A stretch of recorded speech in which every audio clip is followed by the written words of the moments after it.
What's up, CineNerds? I am Chippy. I'm Ryan. Hey, before we get started in this movie, JP, I did want to talk about something. So we've talked about it in the last couple of weeks, but I wanted to get it on the front end of the podcast this time. JP worked really hard, and he's put a lot of effort into CineNerdsPodcast.com. It is our new website that we're pretty proud of, and it's kind of cool because not only is all of our stuff in a one-stop shop, kind of like our link tree, but there's also additional fun in there. Like JP has taken it upon himself to start doing some of the written reviews beyond our podcast itself and these episodes, so we can kind of tackle all the movies that we like. I'm going to start contributing into that too here soon. But please check it out. Take a minute, share, tell people about it. It helps us out. And it's just an easy place to go. Everything's there. It's just, like I said, one-stop shop. You know, you get to every one of our podcast apps. You can get to any of the most recent episodes right on the main page. It's right there. So it's pretty rad. And JP's been from day one of him getting it active and sending me the initial link to now. It's leaps and bounds, just getting better and better as JP keeps putting in the work. Yeah, so. I originally launched it and I was sick. Like I built that while I was sick, like with 101-degree fever, and then after my fever went down, I looked at it, I was like, God, that looks like shit. Hot-blooded. This looks like shit. I need to fix this. And so I've got it pretty smoothed out now. So, all right. Well, for this week, I'm going to let JP. Before I dive into this, I've got something else. A special gift for you. We already did this. Yeah, we did this once, but I got another one. What the fuck, JP? So the last one, for those of you who might not have seen it, JP got me a copy of the unaltered Star Wars original trilogy. Unaltered, so it's just the original, how you would see it as it used to come out. The original Han shot first. Yeah. So it's pretty badass. It's pretty nice. It's already been watched a couple times. So while I was on tour, I had a friend that had brought me a gift. He brought it to me. And he's a good friend of mine, and he made me something that I can have him make more. So I decided this initial one that he made, I am going to give to you because I think I get people that bring me shit all the time being on the road, which is cool. I love it when you bring me stuff, you know, whether it's just Dr. Pepper or just little trinkets. I get little trinkets of stuff all the time. And this one was something I thought was really fucking cool, and I was like, you know who's going to love this? Ryan. And so I was like, he deserves this. So I'm always scared when he hands me. He always thinks it's a gag gift, and I've never given him a gag gift. The amount of ball busting that him and I do, though, it's not without merit of me thinking so. Hell yeah, that is cool as fuck. So who made this? Our audio listeners, this is I had a friend of mine. His name is Brandon. He's in the Illinois area. He made a CineNerds coffee mug with our photos on it and the logo. And so I don't drink coffee. Oh, I do. And I drink so much coffee. I knew that Ryan did, and that was actually why I decided. I was like, you know what, Ryan deserves this more than me because he will use this, and I can have him make more of these, and so I can actually get more of these. These are great. And so the people that are watching on YouTube, if you see this, if you like this, and you would like one of these, shoot me an email or a message. I can have this guy make some more of these, and if we have enough people interested, I will have some of these made. So yeah, that's really kick ass. So my favorite mug that I have is it says "I love you, Daddy," and it's from my youngest son, and I have that with me all the time at work. And I think this is going to be right next to it at work as well because this is awesome. Very cool. Well, Brandon, you're a gentleman scholar. Thank you for both JP and I, and that's awesome. I'm going to leave that right there. I'm going to put it. No, we'll leave it with the logo. Sadly, the logo's got me above it. It's got Ryan's face on the logo. Let me see it right. Yeah, there we go. Appropriate because the movie you chose is Soul Man. Man. This week I chose the film Soul Man. And, man, what a film is this? Dude. Had you ever seen this film? So, years ago, I had seen it. Not, but I had not, I forgot the whole context of it. Because when I saw this when I was a kid, like, sadly, I say this, blackface in movies and movies like this were more common than not. And now I think we've all matured and moved past a lot of stuff like this. But this movie, should I get my initial impression? Just go right with it. You go for it. Okay, this movie, the first 30 minutes I was watching this movie, I was like, what the fuck? Like, it's so wrong on so many levels. I literally, like, every offensive thing you could do was happening in this window, including a white person stealing a black person's scholarship to Harvard. Like, that is the basis of the story, really. And it was so messed up on so many levels. But then we get past that 30, 45-minute mark, right? And you've got new characters coming into play, like James Earl Jones. You've got Rae Dawn Chong, which is Tommy Chong's daughter, as we were discussing. And she was a beautiful woman. Yes, she was gorgeous. She is gorgeous. And she makes him rethink everything. C. Thomas Howell's character makes him rethink everything throughout this.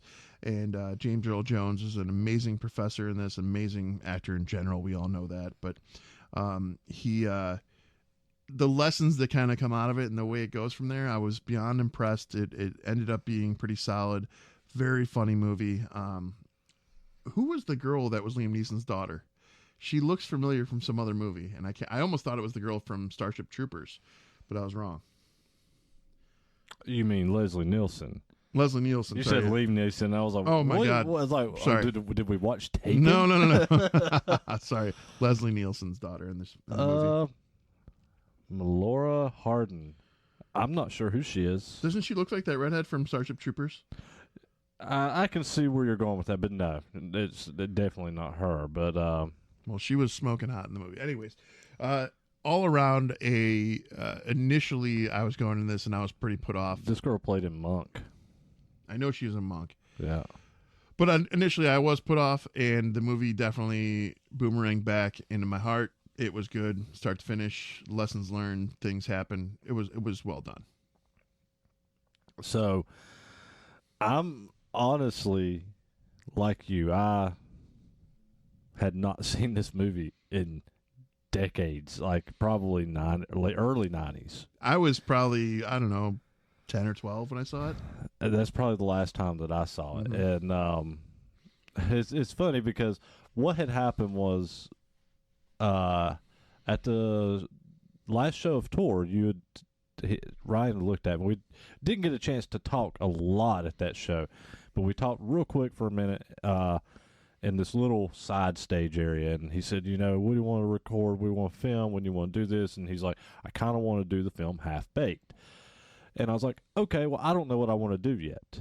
And so as he said he wanted to do Half-Baked, I went home, and I follow like multiple like VHS groups and stuff on Facebook, and I opened my Facebook, and on one of these groups that showed up in my feed was a poster for Soul Man, and I was like, fuck me, I haven't seen that movie in years. I was like, oh, that's the one where C. Thomas Howell does blackface. And I thought, man, we've got to revisit that one. That one's going to be a controversial one that would be great for a show to see how we react to C. Thomas Howell doing blackface. Which, when he initially told me Soul Man is his choice, I was kind of like hesitant because I knew there was some element of blackface in there. But I just didn't remember the full vibe. But it was kind of funny because before I chose Half-Baked, my other option, so I was trying to give us a little horror sci-fi break. And my other choice was actually going to be Tropic Thunder. So when he told me this, he didn't know that, and he just actually found it out now. But we both had similar things in mind because these are topics that need to be addressed and covered. And I do think that there are certain movies where these things can be done well and come out with a good purpose. Well, and then from there, I was like, I want to wonder if this is even available. Because I saw this on a VHS group page I follow. So I go on Vudu, Fandango at home, and it's on sale for like $6.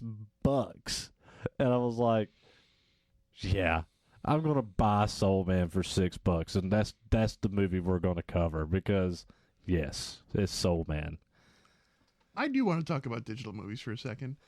I was seeing your library in the Fandango at home. There's the moviesanywhere.com, redeemmovies.com. There's all these different places where you can redeem your digital codes. And usually they all link to your main streaming sites, but not always. And some of them do, some of them don't. I know, but it's so fucking, I want it all in one place. Like, why does it have to be what like I that? do is I only use 2 apps. I use Fandango at home and I use Apple TV. And I have them linked, so anything that will link between Movies Anywhere will show up in vice versa. But if they don't, then I know that I have to go to either Apple or Vudu. Movies Anywhere will do Prime for me as well, so that's why I used it in there. But yeah, that's a little frustrating. But okay, back to the movie. Sorry. Yeah. So yeah, $6. I was like, fuck yeah, this is what we're doing. Soul Man, Blackface, C. Thomas Howell. Here we are.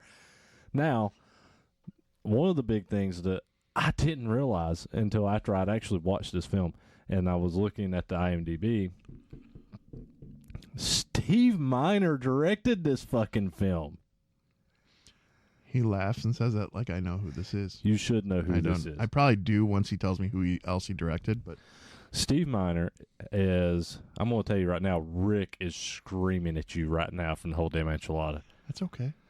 Listen, before he gets into this, I always attribute this like this. Yes, I'm a CineNerd. Yes, I love movies. However, just like I love Star Wars, and I can tell you all about the lore. I can tell you all about the history, the chronological, what's canon, what's not. I can do all that. However, there are deeper, huge dorks out there who can tell you the names of specific guns, droids, droid parts, languages. I'm not that guy. And I kind of attribute that to like directors and production and So Steve Miner, his first 4 films, I'm just right off, I'm going to do the first 4 films, and I'm going to mention a couple more of his that were some of my favorites. His first film was Friday the 13th Part 2. Okay. Second film was Friday the 13th Part 3. Third film was House. Okay. Fourth film was Soul Man. What the fuck? That's quite a weird jump. So from there, he did another religious film. One of my other favorites, Warlock, the original Warlock. I fucking love that film. So I haven't watched that, Excalibur, or what's the other one? There was another one that was like that. Anyways, there's 3 films that I haven't watched in the same window since I was a kid, Warlock being one of those. I love Warlock with Julian Sands and Richard Grant and Laurie Singer from Footloose is in it. What I remember of it was amazing. He also did Forever Young. Yeah, random. He also did one of my favorite monster flicks, Lake Placid, the original Lake Placid. He did H2O.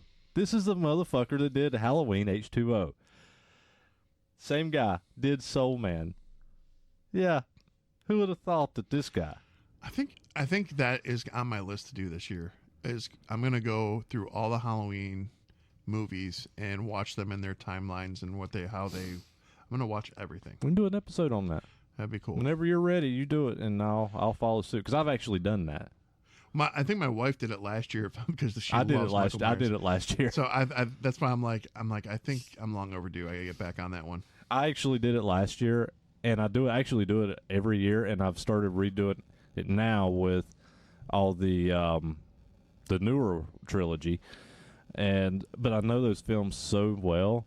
I had jumped in and did Halloween 2 with Rick from the whole damn enchilada when they did their retrospective on all those films a few months ago, and he called me like the day of. I was like, "Hey, is there any way you can do Halloween 2?" I was like, "Yeah, blindfolded."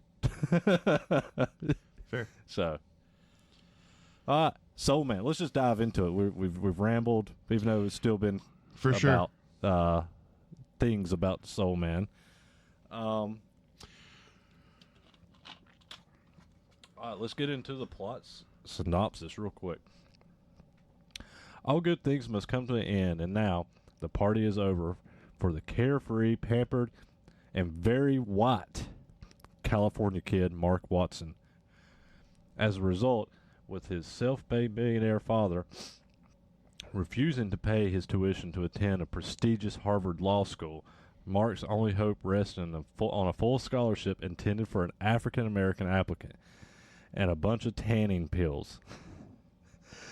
Now, with his curly perm and dark complexion, Mark can fraudulently make his dream come true. However, has Mark ever considered the ramifications, moral or legal, of this deception? Okay. That's a weird synopsis. It is a weird synopsis. It's pretty direct. Yeah.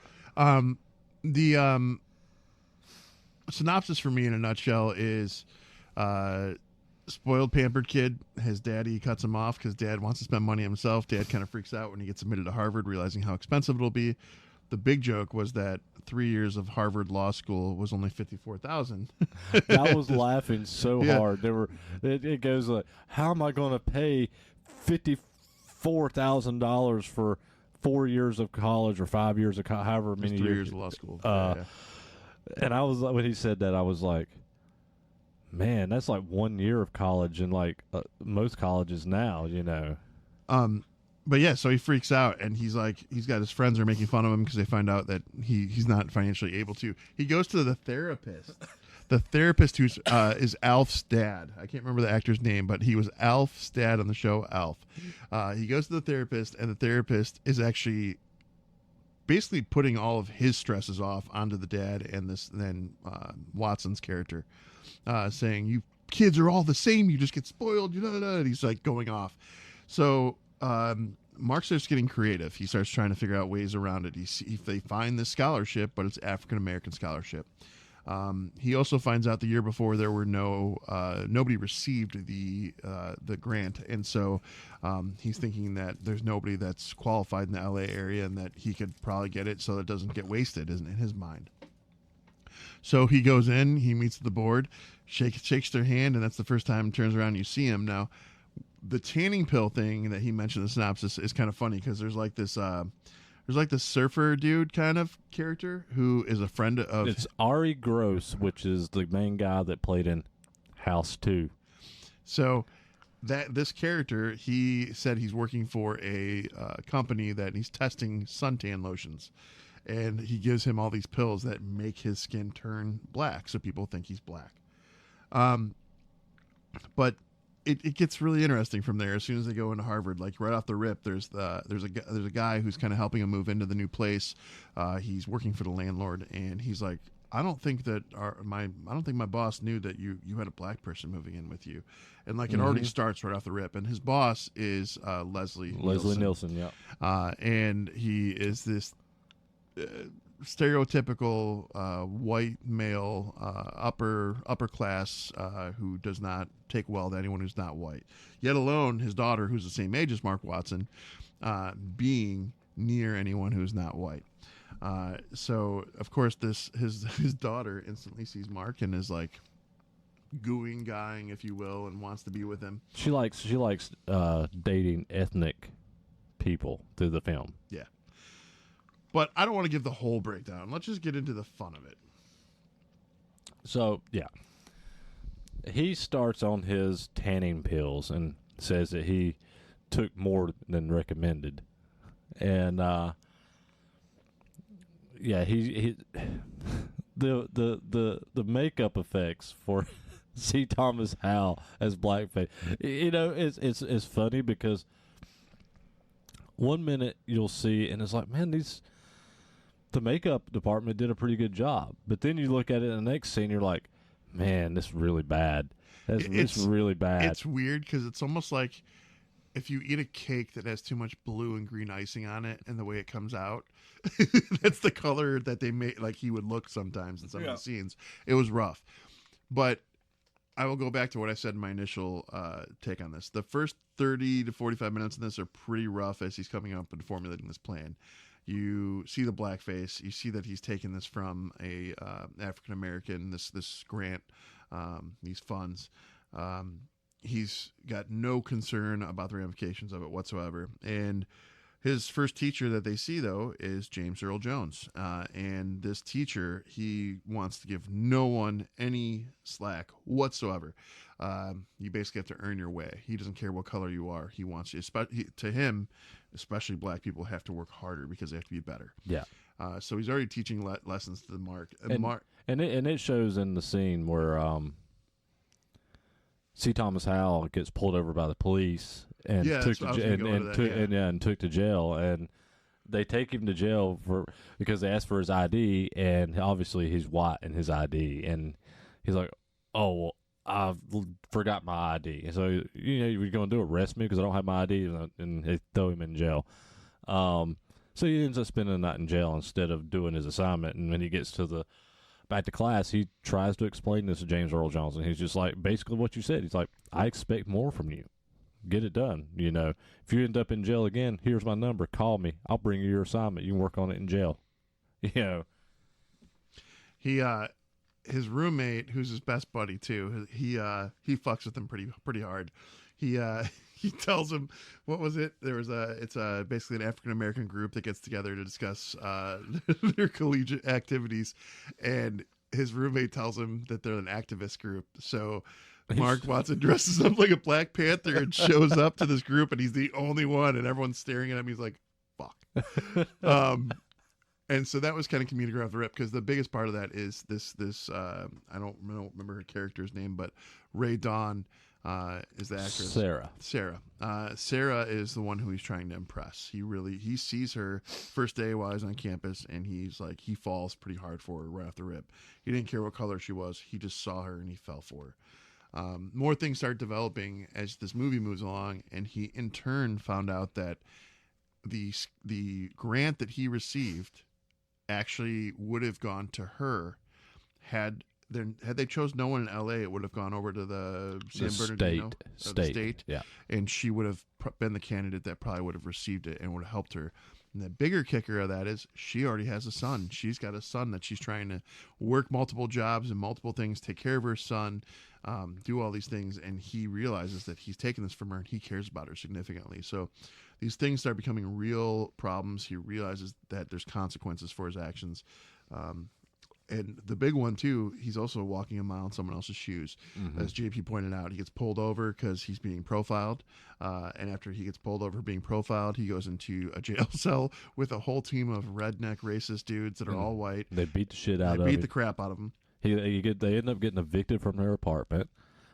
It's a domino effect. I mean, he gets treated bad. He sees how the other side lives. He walks a mile in their shoes, and the ending of this film kind of sums it up pretty well with the conversation between him and James Earl Jones. Yeah, he essentially, I mean, all the comedy aspects, because there's a lot of comedy. We did just get into the serious part of it. There's a lot of good laughs in it. But when him and James Earl Jones are talking, because James Earl Jones wants him to be a black person representing on a student body form of, like, basically their legal counsel. They make all the decisions of who gets in trouble, all the disciplinary action, all that stuff. He wants him to represent the African Americans at Harvard. So he gets his buddy to lawyer up before they just give up, and he shows up all of a sudden. I don't know how many days he has to stay off these medications. Yeah. All of a sudden he was whiter than white. He's white boy. Shows up and basically admits all of his wrongdoings, admits that he took the scholarship or grant from Sarah. They go into James Earl Jones's chambers, and he's telling about how he's going to make it up, how he's going to make things right. And in those things, he not only returns all of the funding to Sarah, he pays her interest on that as well. He makes it so that he had to do some kind of something for the black community once a month. And then his big one was that when he graduated with his law degree, that he was going to give an annual percentage of his salary for a scholarship that was made in Sarah's name, so that he could give back in a better way. Well, and even for me, You know, the bigger thing, even more so than the stuff that he's paying forward in this scene, is when he's talking to James Earl Jones. He says all this, what you just said, of what everything he was going to do, and James Earl Jones tells him, he's like, well, it seems like you learned a lot more than you bargained for. You learned a lot more than you bargained for, and you understand what it's like to be African American or black. And he basically says, to the extent, I can't remember how it went word for word, but essentially he said no. He said, because I could always go back to being white. And he's like, and that's what I did. And he's like, so I don't understand. He's like, but, you know, he's like, but when he says this, James Earl Jones is like, you do understand, more or less, like, you do understand. You understand that you don't understand. You know, yes, you lived this life for the past few months. He's like, but you don't understand we can't stop being black. It's like you can try and understand it, but because you're not, you never will. And I did appreciate that, and I also appreciated so throughout the entire movie, that when they arrive at Harvard Non, there are these two guys who are white frat boys who constantly tell racist jokes about black people. And as Mark's character progresses through the movie, the first couple times, every time he'd catch them and he'd be staring at them and they'd feel awkward, they'd be like, oh, sorry, no offense. They kept saying that. And then towards the end, Sarah pretty much, she's disgusted by him. She's mad at him. She feels betrayed, lied. She won't forgive him. She's really putting him through it to try and, because he wants to win her back. He definitely cares about her.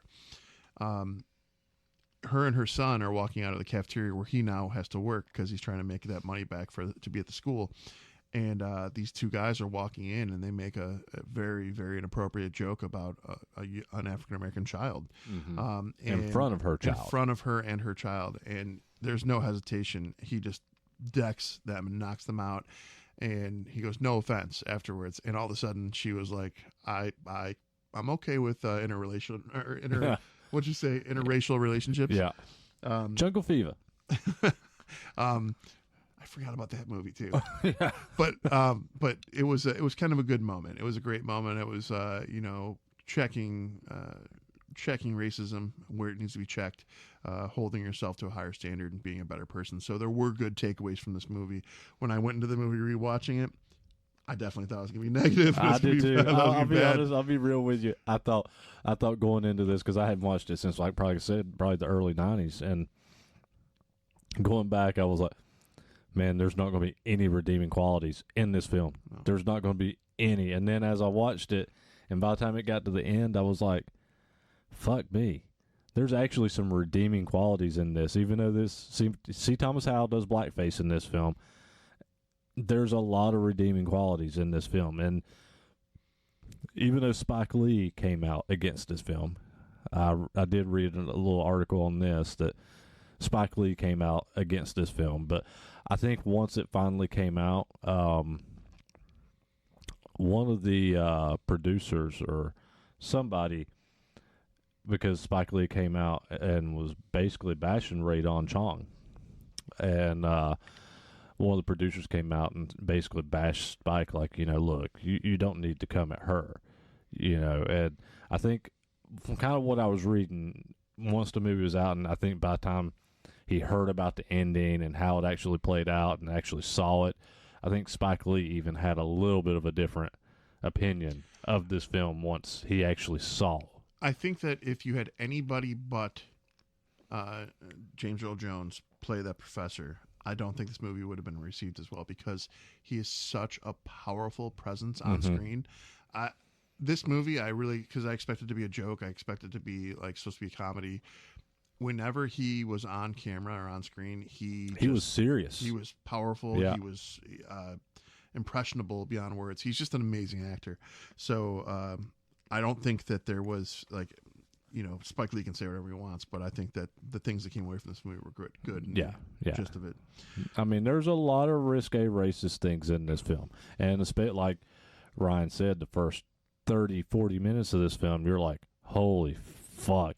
And we didn't talk about it, we skipped over a lot, but the dinner scene with Leslie Nielsen, C. Thomas Howell, and the daughter and the mom. Yeah. All the oh my God. The prince. Yes. Oh my God. Now, granted, I was laughing in this whole scene. I was laughing because it's fucking funny. I'm sorry. It's fucking funny.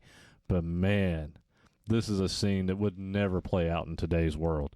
No. At all. Like, it's pretty fucking racist. And so most of it's funny. Most of it is legit funny. Like, I think the mom, like, her, because essentially in the scene, there's Leslie Nielsen, basically it's the dad, mom, the daughter, and the son. And C. Thomas Howell is sitting next to the daughter because he's at the dinner with the daughter. And basically the daughter looks at C. Thomas Howell's and she sees him how you see C. Thomas Howell from her eyes and then from her mom's eyes, how they perceive him, then the son's eyes, and then it gets to the father's eyes.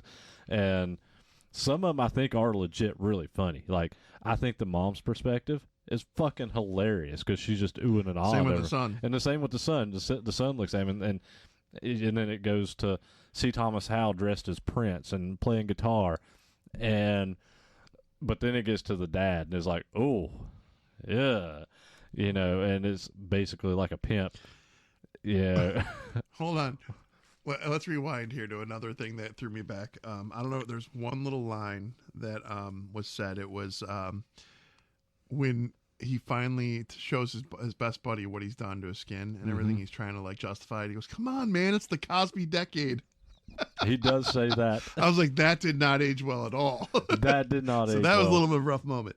And the whole time, the whole movie, honestly, too, because of the scene where in The Outsiders, where C. Thomas Howell bleaches his hair blonde, and now his hair was, now his skin was black, obviously.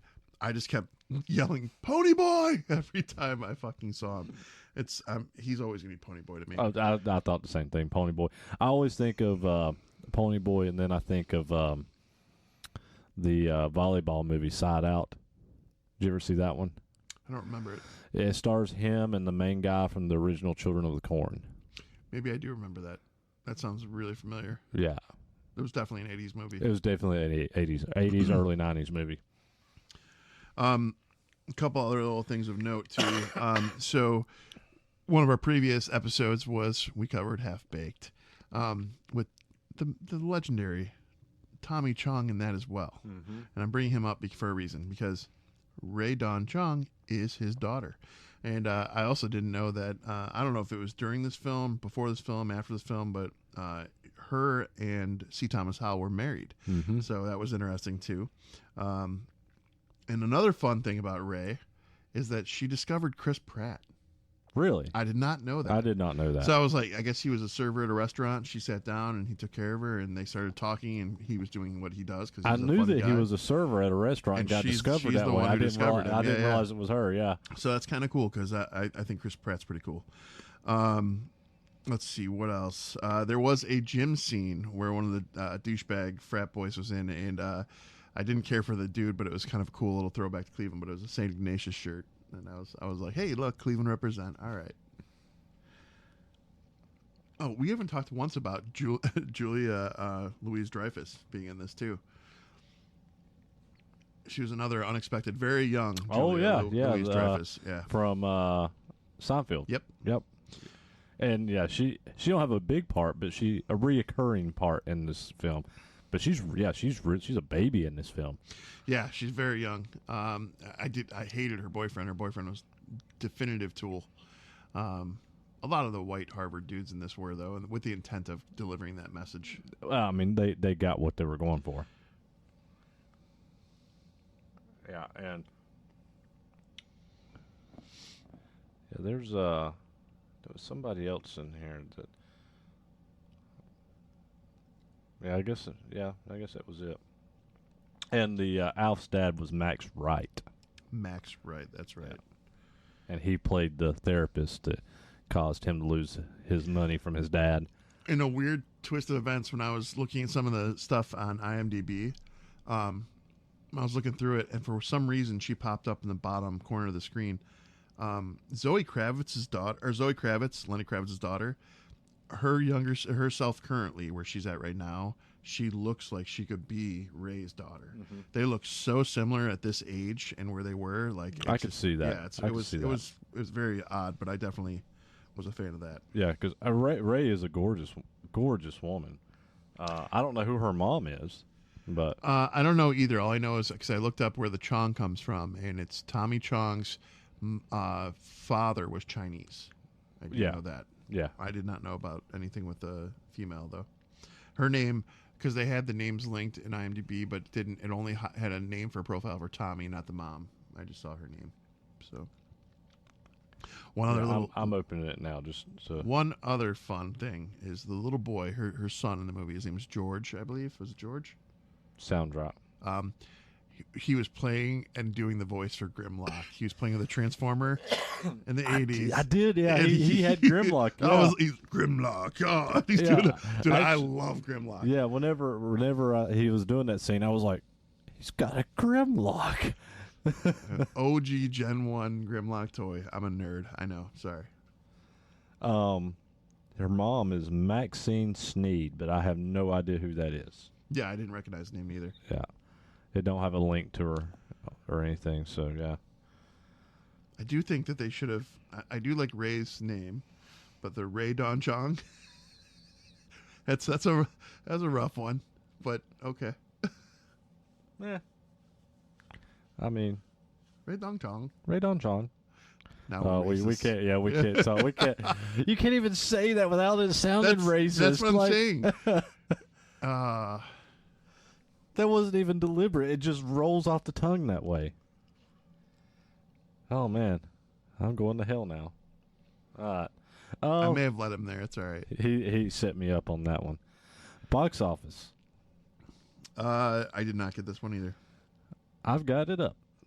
So what was the budget?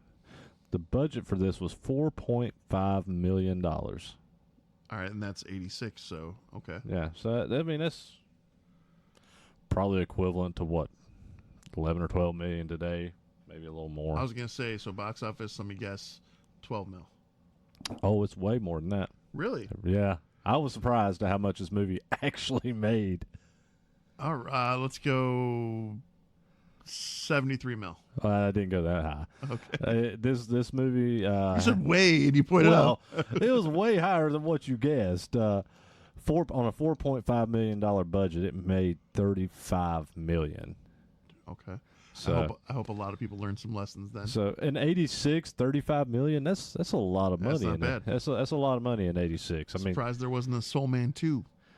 Yeah, exactly. That's kind of where I was heading with that when I saw how much this movie actually made. I was like, I'm surprised they didn't greenlight a sequel for this pretty quick, but they probably got so much backlash. Yeah. That they were like, we better just let that one ride with where it's at. All right, ratings. Okay, so this was JP's choice, so I'll go first here, and that I'm going to go with. So, again, extremely put off in the first 30 minutes because I was like, I don't even feel comfortable watching it, just because and my job here was done. Yes and no, because I never want to not acknowledge cinematic history because I do think that where there's mistakes, there's lessons to be learned, but this movie, without you having to reference this movie as a mistake, this movie delivers the lesson that's learned within itself. And it that first 30 minutes, while that was rough, the rest of it was actually done very well, I thought. I liked how there were lessons learned. I liked how he literally walked a mile in another person's shoes. I liked that James Earl Jones was so emphatically intense throughout all of his moments. He has a way that doesn't leave you. He's a presence to be reckoned with for sure. So all in all, though, this movie still wasn't magical to me by any means, but it wasn't. It was definitely good in what it delivered. So for the message it delivered, I will keep this also at a flat 3 nerds. Okay. So, like I said, I picked this film, and I picked this film solely for the fact that I had not seen this film since the early 90s, no different than you, and I knew that it was going to be a risque film, and I wasn't really sure what to expect rewatching this, other than I knew there was blackface to the whole film. And so it was basically picked on that, solely on that knowledge. Like Ryan said, this movie is not magical by any means. I mean, is it worth the watch? You know what? Sure, for the message, I can agree with, people who get mad about blackface all they want. This movie, as racist as this movie is in the first half, and it still is even in the second half, but this movie really redeems itself from a more of a modern standpoint with how people act and with blackface, or how people are how minorities are treated. It really redeems itself. Like you said, James Earl Jones is such a force in this film. C. Thomas Howell, even though, I mean, he's the guy that's in the middle of this with doing blackface, he's the one that's learning the lesson in this film. And I think the lesson's learned, and is the movie fun? It's okay. It's kind of a funny film. It's a comedy, but I wasn't laughing out loud throughout start to finish. It's not anything special, but it does have a really solid message by the end. I am going to sit this movie right smack dab in the middle. It's coming in at a 2.5. I honestly, I think if the message by the end of this film wasn't so good, I think if James Earl Jones wasn't so powerful in this film, this movie would easily be a 1.5 for me if it wasn't for those factors, because the movie's just not that funny. I probably would have gone lower, honestly. James Earl Jones and the message delivered here. That's why it's like, I feel like this movie is important for numerous things. One is acknowledging where mistakes have been made in film, and then also because it does teach lessons here. So it teaches people how to be better people and not be so stereotyping and judging. It's definitely a good movie. And I think if it wasn't for those factors, I said I might have went as low as a 1.5. You might be right. This might be the lowest. I might have gave this the lowest rating of any movie we've done, and I might have went to a flat 1. But that wasn't the case. James Earl Jones saved this movie. C. Thomas Howell really saves this movie. C. Thomas Howell is great in this film. Yes. And Bunny Boy. And yeah. and the conclusion. You can tell that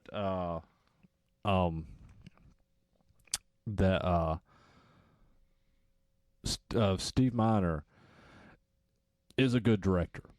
You can tell that he knows exactly what he's doing, and he knew how he wanted to end this film. He knew how this film had to be how it had to end. And who is it? Steve Miner. I just wanted to mess with Rick again. He knew how this film needed to end. Had you had any other director in this film that didn't know how to conclude a film or how to handle a film and ended this film the wrong way, man, this film would have been politically so bad on every front. And Steve Miner pulls this one together by the end, and that's a great director for you. All right. Well, on that note, 3cinenerds@gmail.com is the email. And as we told you in the beginning of this, the new website for the podcast is CineNerdsPodcast.com. Please check that out. Check out the reviews on there. Check out the extra stuff. One-stop shop for all of your fun. It's all there. Whether it's your Audible listening pleasures or you want to check out our merch store, it's all there. I'll let JP give his spiel. All right, so like this video, heart this audio track, share it. Click that little share button on them. Share it to your socials. Subscribe. If you've not subscribed to us or followed us on wherever you're listening to us at, click follow. If you're listening to us on Apple Podcasts, go give us a follow on YouTube. If you're watching us on YouTube, go to Apple or Spotify. Follow us on those, just so we get the followers amped up. If you're not following us on Facebook, go there. Follow us there. Write a review. Write a review on our Apple Podcast. You can comment on the YouTube channel, on the post. You can comment. You can go into our Facebook. You can write a review on our Facebook as well. So, yeah, do all these things. Invite your friends. Share it. Talk about it. Get us out there. It's the easiest thing to do is share, like, heart, all that. What he said. All right. We're your CineNerds. Later. Later.